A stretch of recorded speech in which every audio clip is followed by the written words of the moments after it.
കർഷകർക്ക് സർക്കാരിൽ നിന്നും വൻ ആശ്വാസം എത്തിയിരിക്കുകയാണ്. പുതിയ ഇളവ് പ്രകാരം കർഷകർക്ക് ജാമ്യമില്ലാതെ 2 ലക്ഷം രൂപ വരെ വായ്പ ലഭിക്കും.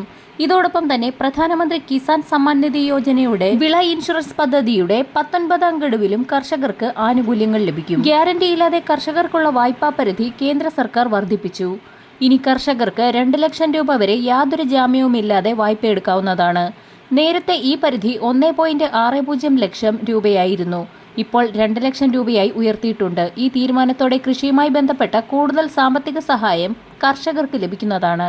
പ്രധാനമന്ത്രി കിസാൻ സമ്മാൻ നിധി യോജനയ്ക്ക് കീഴിലെ സർക്കാർ കർഷകർക്ക് പ്രതിവർഷം 6000 രൂപയാണ് നൽകുന്നത്. ഈ തുക 3 ഗഡുക്കളായി വിതരണം ചെയ്യുന്നുണ്ട്. ഇതുവരെ 18 ഗഡുക്കളാണ് വിതരണം ചെയ്തത്.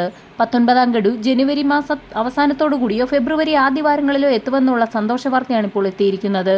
രാജ്യത്തെ 13 കോടിയിലധികം കർഷകർക്ക് ഈ ഗഡുവിന്റെ പ്രയോജനം ലഭിക്കും. പ്രധാനമന്ത്രി വിള ഇൻഷുറൻസ് പദ്ധതിയിൽ 69,515 കോടി രൂപ സർക്കാർ അനുവദിച്ചിട്ടുണ്ട്. പ്രകൃതിക്ഷോഭം മൂലമുള്ള കൃഷിനാശത്തിൽ നിന്ന് കർഷകരെ രക്ഷിക്കാൻ 2025-26 വരെ ഈ തുക ലഭ്യമാകും. എല്ലാ വർഷവും പ്രകൃതിക്ഷോഭം മൂലമുണ്ടാകുന്ന നഷ്ടം നികത്താൻ ഇത് കർഷകരെ സഹായിക്കും. കർഷകർക്ക് കുറഞ്ഞ നിരക്കിൽ DAP വളം നൽകാൻ കേന്ദ്ര സർക്കാർ തീരുമാനിച്ചു. നേരത്തെ കൂടുതൽ വിലയുണ്ടായിരുന്ന 50 കിലോഗ്രാം DAP ബാഗ് 1350 രൂപയ്ക്ക് ലഭിക്കുമായിരുന്നു. ഈ തീരുമാനത്തോടെ കർഷകർക്ക് കുറഞ്ഞ നിരക്കിൽ കൃഷിക്ക് ആവശ്യമായ വളം ലഭിക്കുന്നതിനാൽ കർഷകരുടെ ചെലവ് കുറയുന്നതാണ്. 1 മണിക്കൂറുകളിലെ സർക്കാർ അറിയിപ്പുകൾക്കായി ചാനൽ സബ്സ്ക്രൈബ് ചെയ്യാൻ മറക്കാതിരിക്കുക.